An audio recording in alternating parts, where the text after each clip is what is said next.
The great chamber floated in the darkness of space, a massive ring of metal and glass that caught the light of distant stars. Inside, representatives from 47 different species sat in their designated sections, watching the center platform with varying degrees of interest and impatience. This was the Galactic Council, the ruling body that had maintained order across known space for over 10,000 years. High Arbiter Velthar stood at the center platform, his insectoid body gleaming under the bright lights. His multiple eyes scanned the assembled representatives as his translator device converted his clicking sounds into words everyone could understand. Today was special. Today they would deal with the human problem once and for all. We gather here to address a serious violation of council law, Velthar announced, his voice carrying authority that came from centuries of unchallenged power. The species known as humanity has been expanding into forbidden territories without permission. They have established 23 colonies in zones reserved for future council use. Murmurs spread through the chamber. Some species clicked their approval, others hummed in agreement. The forbidden zones were sacred, set aside by ancient council decree. No one was supposed to colonize there. No one had dared to challenge this rule in living memory. Ambassador Ji Woo sat in the human section, a small area compared to the sprawling spaces given to older council members. She was a woman in her mid-40s wearing a simple dark suit that looked plain compared to the elaborate robes and biological displays of other species. Her face showed nothing as she listened to the charges against her people. For 50 years, humans have ignored our warnings, continued Velthar. They have built cities, established trade routes, and fortified these illegal settlements. This cannot stand. The council's authority must be respected. Trade Master Quinn rose from his water-filled chamber, his amphibious body dripping as he spoke. The economic damage alone is staggering. These zones were meant for controlled development. Human presence has disrupted carefully planned resource allocation. War Chief Bractor, a massive reptilian creature covered in natural armor plates, slammed his clawed hand against his station. They mock us with their silence. Every message we send goes unanswered. Every warning ignored. This is not just violation of law. This is contempt for this council. Jiwoo remained still, her hands folded in her lap. She had been sitting here for 3 hours listening to species after species condemn humanity. Not once had she interrupted. Not once had she asked to speak. This seemed to irritate the council more than anything else. Does the human representative have nothing to say? Velthar demanded, his tone sharp with annoyance. Jiwoo looked up, met his multiple eyes with her own steady gaze, and said nothing. The silence stretched uncomfortably. Several representatives shifted in their seats. In council tradition, silence during accusations was considered an admission of guilt. Surely the humans understood this. Velthar decided to move forward. Very well. The council has prepared terms for humanity. You will listen and you will comply. He activated a holographic display that filled the center of the chamber. First, all 23 colonies in forbidden zones must be evacuated within 6 standard months. Second, humanity will pay reparations totaling 5 trillion credits for unauthorized resource extraction. Third, all human military vessels must be registered with Council Defense Coordination. Fourth, humanity will accept a council overseer who will approve all future expansion. The terms appeared in multiple languages on screens throughout the chamber.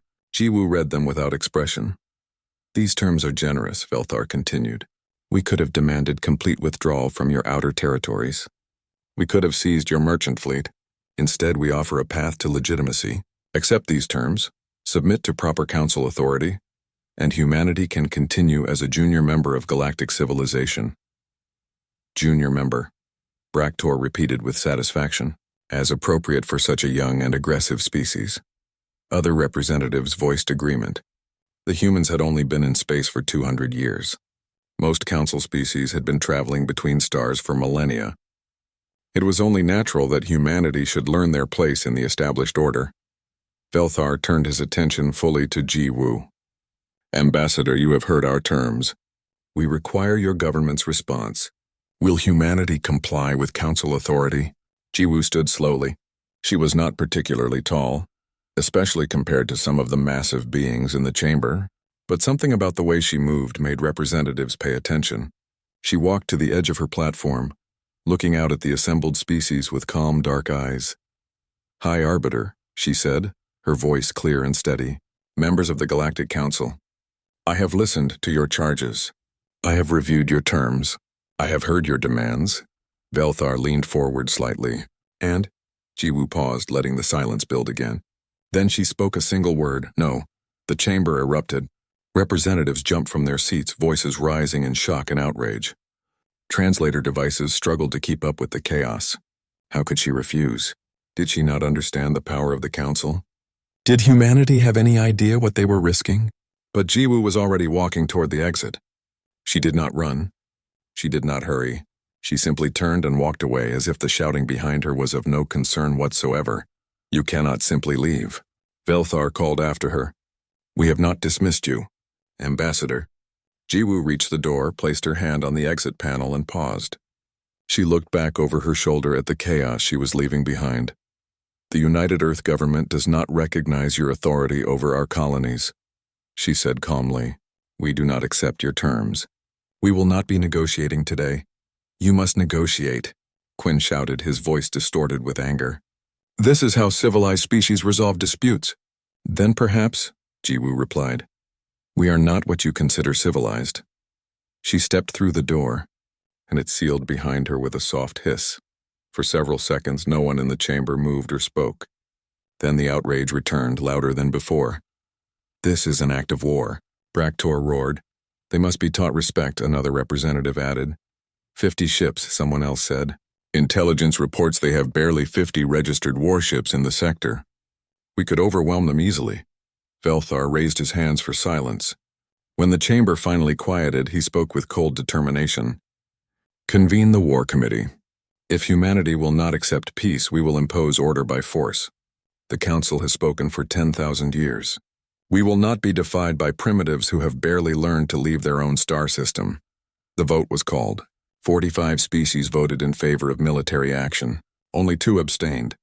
None voted against. As the council chamber emptied, representatives already discussing fleet deployments and invasion plans, none of them noticed the small detail in the human section. Ambassador Jiwoo had left behind a data tablet on her seat. On its screen was a simple message in human script, though no one there could read it. It said, they always choose war. Proceed to Protocol Songbird. Far away on Earth and on 23 colonies throughout the Forbidden Zones, human military commanders received the same message. They had been waiting for it. They had been preparing for it for 50 years.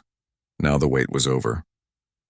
Admiral Hyunji stood in the Earth Defense Command Center, watching the holographic display that showed the entire Outer Rim sector.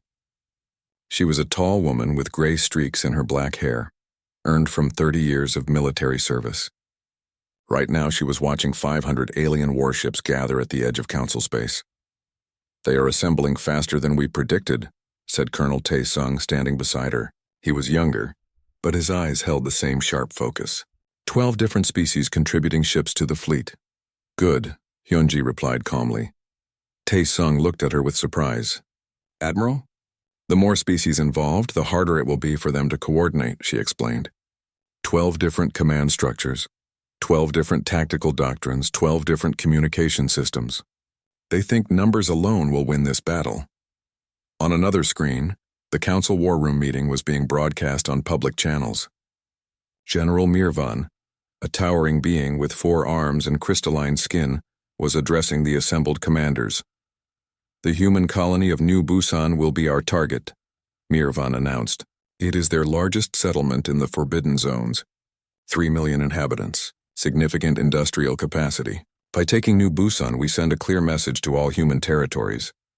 The various commanders voiced their approval. New Busan was perfect, large enough to matter, isolated enough to attack without immediately threatening Earth itself. Intelligence reports show minimal human military presence, Mirvan continued. 50 registered warships in the entire sector. Perhaps 20 of those could reach New Busan before we establish orbital control. We will have 500 ships. The mathematics are simple. One of the commanders, a cautious being from the avian species called Counselor Thex, raised a wing. General, I have concerns about our intelligence. Humans have a long history on their homeworld. I reviewed the available data. They have been fighting wars for their entire existence. 10,000 years of continuous conflict. They have refined warfare into a science. Mirvan waved dismissively. Ancient history. Primitive weapons. They fought with metal swords and explosive chemicals. We have plasma cannons and shield technology they cannot match. Their 50 ships cannot stand against our armada. But sir, Thex pressed, what if there are more ships we do not know about? Impossible, Quinn interjected. We monitor all major shipyards. We track resource allocation. We know how many ships they have built. Thex wanted to argue further, but the other commanders were already moving on, discussing invasion routes and occupation plans. His warnings fell on deaf ears. Back on Earth, Hyunji turned off the broadcast. Counselor Thex is smarter than the others, she observed. Too bad they will not listen to him. Should we warn them? Asked Lieutenant Sora, the weapons specialist who had just entered the command center. She was young, fresh from the academy, but brilliant with defensive systems. Warn them of what? Hyunji replied. That they have fallen into our trap? That every assumption they made is exactly what we wanted them to believe? Taesung pulled up another display. All colonies are ready. Protocol Songbird is active. Civilian populations have been moved to underground shelters. Defense platforms are armed and hidden. Stealth fleet is in position. Stealth fleet? Sora asked. I thought we only had 50 ships. Hyunji smiled, but it was not a warm smile. We have 50 registered ships. The Council knows about those because we wanted them to. They are old, slow, and visible on every sensor. Perfect decoys. Then how many ships do we actually have? Enough, was all Hyunji said. The Council fleet began moving 3 days later. 500 warships, the largest battle group assembled in 3 centuries. They traveled in tight formation, confident in their numerical superiority. Their route took them through empty space, straight toward New Busan. On the colony itself, the streets were empty. Buildings stood silent. Factories had stopped production. To anyone watching from orbit, it looked like the entire population had fled in fear. They evacuated, General Mirvan said with satisfaction, as his fleet entered the New Busan system. The humans ran rather than face us. This will be easier than expected. Something is wrong, Thex warned. Why would they evacuate their largest colony? Where would 3 million people go? Underground, probably, another commander suggested. Hiding like prey animals. We will dig them out if necessary. The fleet moved into orbit around New Busan. Their sensors showed no active weapons, no shields, no defenses of any kind. The colony appeared completely unprotected. Deploy ground forces, Miravan ordered. Secure the main city centers. We will broadcast our terms to whatever population remains. That was when Captain Dong Jun, commander of the human stealth carrier Silent Thunder, gave his order from a position 3,000 kilometers away. All ships, he said quietly. Decloak and engage. The space around the Council fleet suddenly filled with ships. Not 50 ships. Not 100. 300 human warships appeared as if from nowhere. Their stealth systems powering down to reveal sleek, angular vessels painted in dark colors that absorbed light instead of reflecting. Yet the Council fleet had barely seconds to react before the first wave of missiles hit. Human railguns fired solid metal, projectiles at a fraction of light speed. Council shields designed to stop energy weapons might as well have not existed. The metal slugs punched through shield barriers like they were paper, tearing into hull armor and ripping ships apart. Plasma torpedoes followed, designed specifically to exploit weaknesses in Council shield frequencies that human engineers had spent decades studying. Explosions blossomed throughout the Council formation. Return fire, Miravan screamed. All ships return fire. But the Council ships were designed for formation fighting, built to stand together and combine firepower. The human ships darted between them like sharks, never staying still, never presenting an easy target. They were smaller than most Council vessels, but faster, more maneuverable, and absolutely ruthless in their attacks. Sora, aboard the destroyer Hammer of Soul, targeted a Council battleship with experimental weapons her team had developed. The magnetic pulse cannon charged and fired, sending an invisible wave of energy that overloaded the battleship's systems. Lights died, shields collapsed, and the massive ship went dark. Target disabled, Sora reported. Moving to next target. Throughout the battle space, similar scenes played out. Human ships worked in coordinated groups, targeting Council vessels with precision and overwhelming firepower. Every shot counted. Every maneuver had purpose. There was no hesitation, no wasted motion. This was not the first time humans had fought in space. They had been running simulations for decades, studying every council species technology, planning for this exact scenario. Now all that preparation paid off. Captain Dongjun's carrier launched fighter wings, small one-person craft that moved even faster than the warships. They swarmed around council cruisers, targeting weapons ports and engine systems. Council Point Defense tried to stop them, but the human pilots were too good, too aggressive, too willing to take risks that made sense only to a species that had learned war through 10,000 years of constant practice. 4 hours into the battle, General Mirvan stared at his tactical display in disbelief. 312 of his 500 ships were destroyed or disabled. The survivors were scattered, their formations broken, their commanders panicking. "Retreat," he finally ordered, his voice hollow. "All ships retreat to council space." The surviving vessels fled, leaving behind thousands of escape pods and disabled ships. The human fleet did not pursue. Instead, they began methodical rescue operations, pulling council survivors from the wreckage and taking prisoners.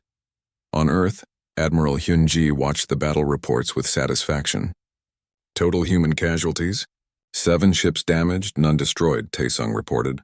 43 crew members injured, none killed. And council prisoners? 15,000 and counting.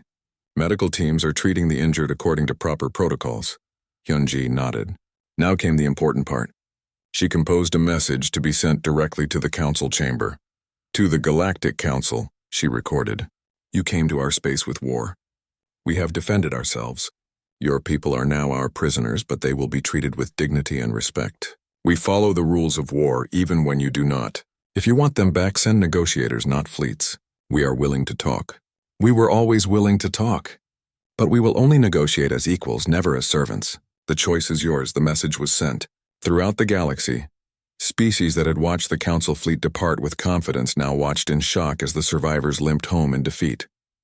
The humans had not just won a battle. They had shattered an assumption that had stood for 10,000 years. That the council was invincible, and that resistance was impossible. Everything had changed. High Arbiter Velthar sat in his private chamber, staring at the casualty reports. The numbers did not make sense. They could not be real. 312 ships destroyed or disabled. 15,000 prisoners in human custody. The greatest military disaster in council history. How? He whispered to the empty room. How did this happen? The door opened and Councillor Thex entered, his feathers rustling with agitation. The other council members are gathering. They want answers. They want someone to blame. It should have been simple, Velthar said, still staring at the reports. 500 ships against 50. Basic mathematics. Except they never had 50 ships, Thex replied, settling onto a perch. That was only what they wanted us to see. I tried to warn you. I tried to warn everyone. Velthar's mandibles clicked in frustration. You said they had military experience. Experience does not create ships from nothing. No, Thex agreed. But it teaches you to hide your true strength. It teaches you to let your enemy underestimate you. We have been peaceful for so long, we forgot that others might not think like us. On the council station, emergency meetings continued day and night. Species blamed each other for the defeat. The military commanders blamed faulty intelligence. Intelligence blamed the commanders for ignoring warnings. Everyone blamed the humans for their treachery. But on New Busan, the prisoners were discovering something unexpected. They were being treated well. A young council soldier, barely out of training, sat in a clean room with a comfortable bed and regular meals. Human doctors had treated his injuries, which had been extensive after his ship was destroyed. They had been gentle, professional, and explained everything they were doing in his own language. When he asked why they were helping him, the human doctor, a woman named Dr. Yunseo, had simply said, "Because you are hurt and we can help. That is reason enough." This confused the young soldier. He had been told humans were aggressive, primitive, dangerous, but these humans seemed more civilized than many species he knew. Similar scenes played out across all the human colonies where prisoners were being held. They received medical care, adequate food, comfortable quarters, and respectful treatment. Human guards were professional and firm, but not cruel. Some prisoners even received messages from their families arranged by human communications officers. "Why are you being kind to us?" One council officer finally asked his human guard. "We came to conquer you." The guard, a man named Jaemin, considered the question carefully. Because how we treat prisoners says more about us than about you. We fight to defend ourselves, but we do not lose our humanity in the process. These stories filtered back to the Council through various channels. Species that had supported the invasion began to question what they had been told about humanity. If humans were truly the monsters described in Council propaganda, why were they treating prisoners according to strict ethical standards? Meanwhile, Captain Daehyun arrived at New Busan aboard his flagship. He had been conducting operations in another sector when the battle occurred, but now he came to inspect the aftermath and meet with Admiral Hyunji. The two senior officers stood on an observation deck, looking out at the reconstruction efforts. Work crews were repairing the minor damage from the battle. Salvage teams were processing the destroyed Council ships, carefully cataloging everything for eventual return. "They will come again," Daehyun said quietly. This was just the first response. "When they recover from the shock, they will try again." "Perhaps," Hyunji replied. "Or perhaps they will finally agree to talk." "We sent them a clear message." "What message?" "That we are strong." "No. That we are strong and merciful. That we can win battles but still follow rules of war. That we are not what they expected." She gestured toward the prisoner facilities. "Every Council soldier we send home healthy and well-treated is a weapon against their propaganda. They told their people we are monsters. We are showing them something different." Daehyun nodded slowly. "Psychological warfare. The most important kind," Hyunji confirmed. "We can destroy their ships, but we need to change their minds." In the Council chamber, the emergency session continued into its third day. Species were now openly fighting with each other. The unity that had existed for millennia was fracturing under the stress of defeat. "We should sue for peace," one representative suggested. "Accept that humanity has earned its independence." "Never!" Braktor roared. "We gather a larger fleet, 10,000 ships if necessary. We crush them completely." "With what?" Quinn demanded. "We lost 300 ships in 4 hours. How many more are you willing to sacrifice? How many of your own people do you want to see taken prisoner? Then what do you suggest?" Braktor challenged. "That we bow to these primitives." "I suggest we listen to the only person who was right about them," said a new voice. Everyone turned to look at Counselor Thex, who had remained silent until now. "I studied the humans," Thex continued, standing and spreading his wings for emphasis, not just their military but their history, their culture, everything about them, and I learned something that none of you wanted to hear. "Which is?" Felthar asked. "That they are not like us. Every species on this council evolved on stable worlds, gardens, paradises. We developed civilization without major threats. Our wars were brief, limited, almost polite.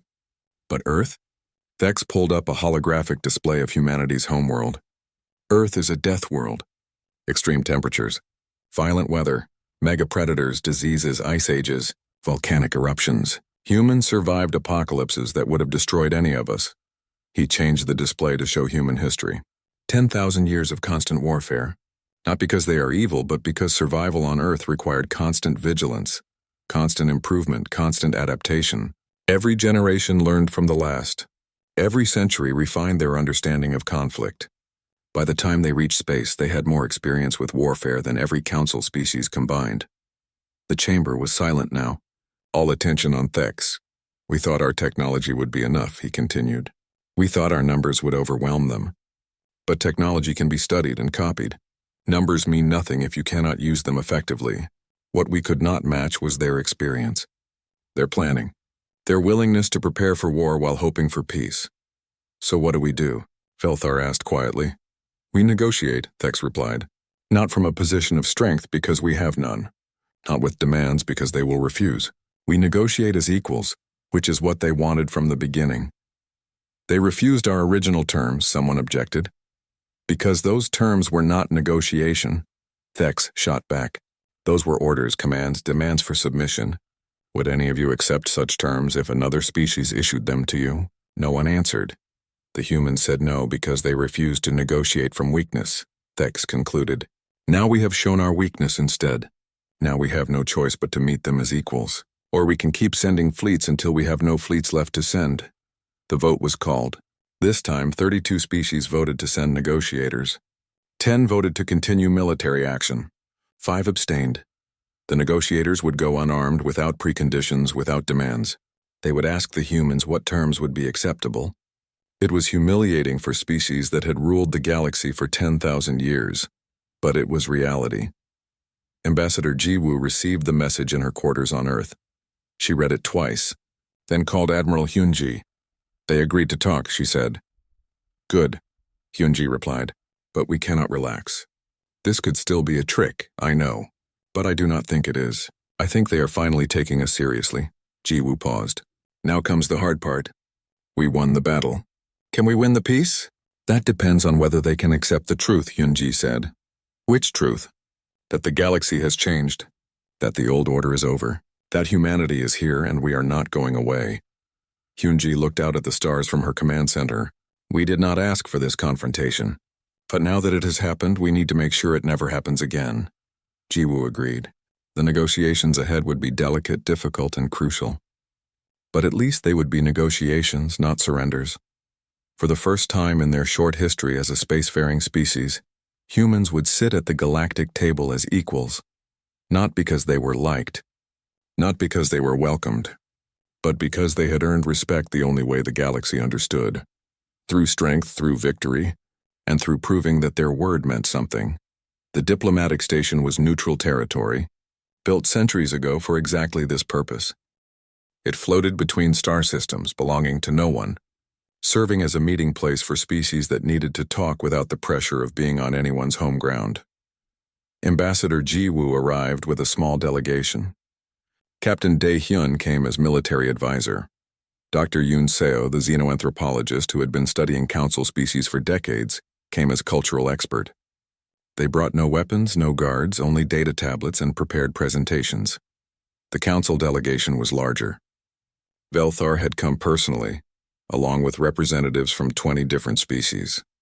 Counselor Thex was there as well, sitting slightly apart from the others as if he was not quite part of their group anymore. Everyone took their seats in the conference chamber. For a long moment, no one spoke. The silence was heavy with everything that had happened. All the ships destroyed, all the lives lost, all the assumptions shattered. Finally, Velthar broke the silence. Ambassador Jiwoo, we have come to negotiate. Thank you, Jiwoo replied calmly. We appreciate that you are willing to talk. We want our people back, Quinn said bluntly. 15,000 prisoners. What are your terms for their release? No terms, Jiwoo said simply. We will return them all. The council representatives looked at each other in confusion. No terms? Velthar repeated. You want nothing for them? We want them to go home healthy and safe, Jiwoo explained. They are soldiers who followed orders. They are not responsible for the decisions that sent them to fight us. We have no reason to keep them. But, Quinn struggled to understand, prisoners are leverage. You could demand anything. We could, Jiwoo agreed. But we prefer to build trust instead. Every one of your people will return home.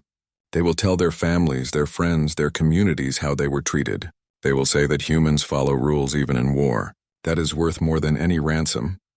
Thex made a soft sound of approval. He had suspected this, but hearing it confirmed was still remarkable. Then what do you want? Velthar asked. Why are we here? We are here to prevent this from happening again, Jiwoo said. We need to establish clear understanding between humanity and the Council. We need to address why this conflict started and how we ensure there will not be another one.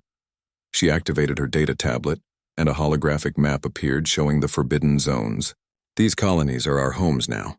3 million people live on New Busan alone, millions more across the other settlements. We cannot abandon them. We will not abandon them. Those zones were reserved by council decree. Braktor objected, though his tone was less aggressive than before. Ancient law. Ancient law made without knowing we existed, Captain Dae-hyun interjected. You cannot hold us to agreements made before humans ever left Earth. Then you want us to just give up those territories? Velthar asked. We want you to recognize reality, Jiwoo replied. We are there. We have been there for 50 years. Our people have built lives, raised families, created communities. That is not going to change because of old laws. Dr. Yoon Seo leaned forward. If I may, I would like to explain something about human perspective.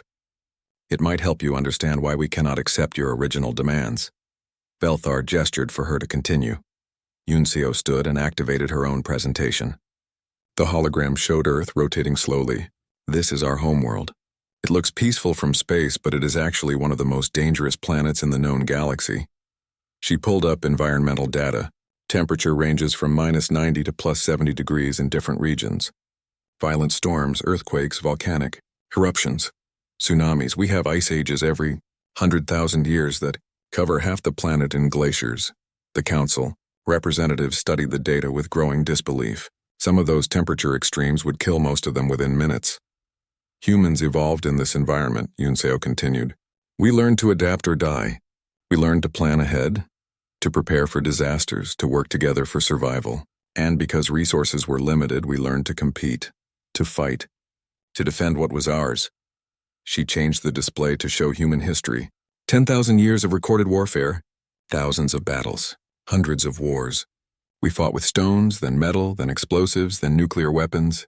Every generation learned from the previous one. Every century we became better at both making war and preventing it. You celebrate violence, Quinn said, sounding disturbed. No, Yunseo corrected firmly. We understand violence. We study it. We prepare for it. But we do not celebrate it. Every human knows the cost of war because our history is full of that cost. We remember our mistakes. We teach our children about the horrors so they will seek peace. She pulled up another image showing a human school. By age 12, our children study more military history than most of your species learn in their entire lives. Not to make them aggressive, but to make them wise. To teach them why peace is precious and worth fighting for. Thex spoke up. This confirms my research. Humans are not naturally more violent than other species. They are simply more experienced with violence. Exactly, Yunseo agreed. When you look at us, you see primitives who barely left their star system. When we look at ourselves, we see survivors of countless apocalypses who earned the right to exist. We do not expect you to fear us, but we demand that you respect us. She changed the display again, this time showing council species and their homeworlds. Every species here evolved on garden worlds. Stable climates, abundant resources, few natural predators. You develop civilization in paradises. You have known peace for so long that you forgot what survival really means. The silence that followed was uncomfortable but thoughtful. Captain Dae-hyun stood next. There is something else you need to understand. Something your intelligence services somehow missed. He pulled up military data. You thought we had 50 ships. You were wrong. But not just about the numbers. You were wrong about everything. He showed surveillance images. We have been watching you for 80 years. Since before we ever made contact. Since the first time our deep space probes detected your communications. We studied every council species. Your technology, your tactics, your weaknesses. Velthar's mandibles clicked rapidly. You spied on us? We gathered intelligence, Dae-hyun corrected. There is a difference. We did not infiltrate. We did not sabotage. We simply watched and learned. Because that is what wise species do when they encounter something new and potentially dangerous. He changed the display to show battle simulations. Every tactic we used in the battle was designed specifically to counter Council fleet doctrines. Your ships are built for formation fighting, so we attacked from multiple vectors. Your shields stop energy weapons, so we used kinetic weapons. Your commanders follow standard procedures, so we did unexpected things. The forbidden zones, Thex said suddenly, realization dawning. You did not choose them randomly? No, Jiwoo confirmed. We chose them strategically. Every colony is positioned at a choke point. Every settlement controls a critical route.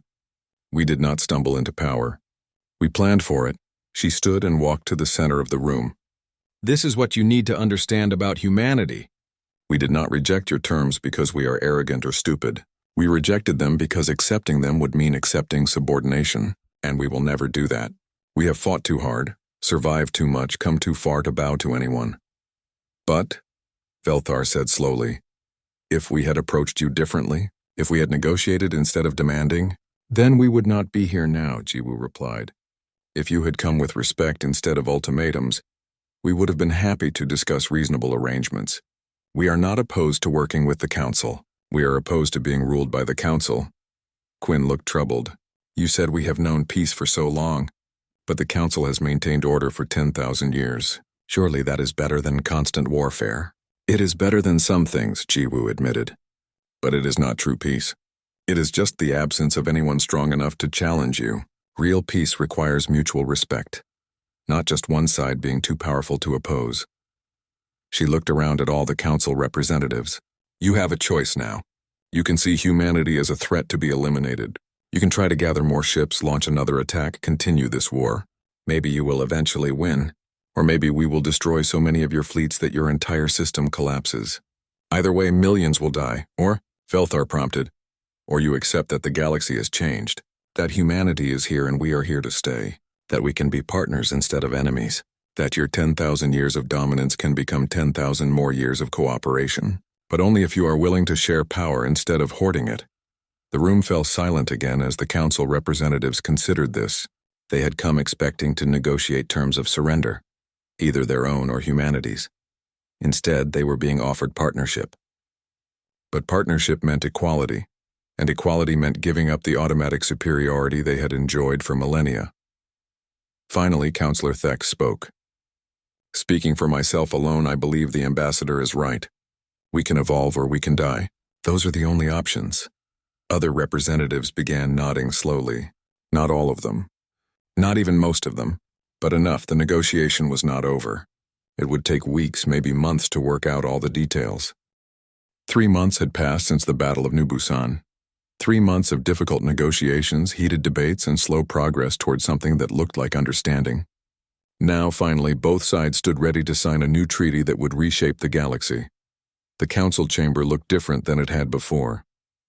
Human ships now orbited the station as equals, not as petitioners or prisoners. Inside the Great Hall, the human delegation had a proper section, sized appropriately for a species that controlled 23 thriving colonies and had proven its military capability beyond doubt. President Min Ho of the United Earth Government stood at the center platform, addressing the assembled representatives. He was a man in his 60s with kind eyes that had seen difficult times but maintained hope for better ones. He spoke in clear, measured tones. Today marks the beginning of a new era, Min Ho said, not just for humanity but for all species represented here. The treaty we signed today acknowledges simple truths that should have been obvious from the start. He gestured to the holographic display showing the treaty terms. Human colonies in the former forbidden zones are recognized as legitimate sovereign territory. No species may demand their evacuation or claim authority over them. In exchange, humanity commits to respecting existing council territories and established borders. Velthar, who had remained as High Arbiter despite the disaster, nodded agreement. His role had changed significantly. Where before he had ruled with unquestioned authority, now he served more as coordinator between equals. Humanity is granted full council membership, Min Ho continued, with all rights and responsibilities that entails, including the right to veto actions we believe are unjust or harmful. This clause had been the most difficult to negotiate. Several species had objected to giving humanity veto power when they were such new arrivals, but Admiral Hyunji had been firm. We will not join a council where we can be outvoted on matters affecting our survival, she had told them. Either we are equals or we are not members at all. In the end, the council had agreed. They needed humanity more than they wanted to admit. The council itself will undergo reforms, Min Ho announced. No more forbidden zones. No more arbitrary rules made without input from affected species. All major decisions require genuine consensus, not just the votes of the oldest members. He paused, looking around at the assembled beings. Some of you are uncomfortable with these changes. Some of you wish things could return to how they were. But that is not possible. The galaxy has grown too large, too complex, too diverse for one-sided rule. We must learn to work together, to compromise, to respect each other's differences. Ambassador Jiwoo sat in the human section, watching the proceedings with satisfaction. Beside her sat Councillor Thex, who had become an unexpected ally and friend over the past months. The avian counselor had worked tirelessly to help bridge the gap between human and council perspectives. You seem pleased, Thex observed quietly. I am, Jiwoo admitted. Not because we won, but because both sides survived to reach this point. It could have been so much worse. It nearly was, Thex reminded her. If you had not shown restraint in battle, if you had pursued and destroyed the retreating fleet completely, then there would be no negotiation. Only revenge and endless war, Jiwoo shook her head. We learned that lesson on Earth thousands of years ago. Victory without mercy breeds only future enemies. On the lower levels of the council station, life was already adapting to the new reality. A small restaurant had opened, run by a human woman named Young-suk who had decided to bring Korean fusion cuisine to the galaxy. Her establishment was always busy, filled with curious aliens trying Earth foods for the first time. "This is called bibimbap," Young-suk explained to a nervous Quinn, who had stopped by during a break in the treaty ceremonies. "Rice, vegetables, protein, all mixed together. Very simple but very good." Quinn tried a careful bite, his amphibious features showing surprise. "This is excellent. The flavors are complex but balanced." "That is Korean cooking," Young-suk said with pride. 5,000 years of practice makes you good at something." Word of her restaurant spread quickly. Soon, representatives from different species were meeting there informally, eating human food and talking about things other than politics. It was a small thing, but it mattered. Trade and culture could build bridges where treaties alone might fail. Back in the main chamber, the treaty signing continued. Each species representative came forward to place their mark on the official document. Some did so enthusiastically, others with obvious reluctance, but all of them signed. When it was humanity's turn, President Min-ho stepped forward with Ambassador Ji-woo and Admiral Hyun-ji beside him. Together, they placed their hands on the signing panel, their biometric signatures being recorded for all of galactic history. "Humanity accepts this treaty," Min-ho declared formally. "We commit to working with all council species toward peace, prosperity, and mutual respect." Applause filled the chamber. Not everywhere and not from everyone, but enough to show that real progress had been made. After the ceremony, several species approached the human delegation with requests. They wanted military training. They wanted defensive partnerships. They wanted to learn from humanity's experience because, after seeing what humans could do, they realized how vulnerable they had become during 10,000 years of unchallenged council dominance. "We do not want to become warriors like you," one representative explained to Captain Daehyun, "but we need to know how to defend ourselves, how to think strategically, how to survive if the peace ever breaks down again." Daehyun considered the request carefully. "We can help with that. But understand, we are not training you to make war. We are training you to prevent it. There is a difference." "Explain." "A species that cannot defend itself must always submit to others," Daehyun said. "A species that can defend itself has the luxury of choosing peace. Strength enables diplomacy. It does not replace it." These conversations led to new agreements separate from the main treaty. Human military advisors would work with council defense forces. Human strategists would help redesign fleet doctrines. In exchange, council species would share their advanced technology in areas where they excelled beyond human capability. It was trade. It was cooperation. It was mutual benefit. It was what should have happened from the beginning. Admiral Hyun-ji stood in a quiet observation room, looking out at the stars. She had spent 30 years preparing for war with the council. Now she was helping them improve their defenses. Life was strange sometimes. Dr. Yunseo joined her. "The first joint training exercise begins next month. 5 council species are sending officers to study at our military academy on Mars, and we are sending scientists to study their medical technology," Hyun-ji replied. "It is a good exchange." "Do you think it will last?" Yunseo asked. "This peace?" Hyun-ji was quiet for a long moment. "I think we have a chance. We showed them that war is costly. They showed us that they can change. Whether it lasts depends on whether both sides remember these lessons." Far away on New Busan, the colony was rebuilding. The damage from the battle had been minimal, but the population had grown substantially. People felt safe now. The council had recognized their right to be there. Children played in parks that 3 months ago had been evacuated shelters. Captain Dong-jun walked through the main city center, watching the reconstruction. His ship, the Silent Thunder, was in orbit undergoing repairs. He had time to explore the place he had helped defend. A young boy approached him, maybe 8 years old. "Are you Captain Dong-jun? The one who fought the alien ships?" Dong-jun nodded. "I am. Were you scared?" The question was simple but important. Dong-jun knelt down to be at eye level with the child. "Yes, I was scared. Everyone was scared. Being brave does not mean not feeling fear. It means doing what is right even when you are afraid. My parents said you saved us. I helped," Dong-jun corrected. "But many people saved this colony. Soldiers, yes, but also engineers who built our defenses, doctors who prepared for casualties, politicians who made difficult decisions. It takes everyone working together to protect something worth keeping. The boy thought about this, then smiled and ran off to play. Dongjun watched him go, feeling something settle in his chest. This was why they fought. Not for glory or power, but for simple moments like this. Children playing safely under an alien sun, on a world humans had claimed and now the galaxy recognized as theirs.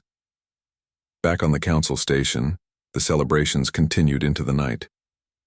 Species that had barely spoken to each other before were now sharing tables, exchanging stories, learning about each other's cultures. President Minho found Velthar in a quiet corner, away from the crowds. The High Arbiter looked tired but not defeated. "You have changed the galaxy," Velthar said. "Whether for better or worse, history will decide." "We did not set out to change anything," Minho replied. "We simply refused to be what you wanted us to be.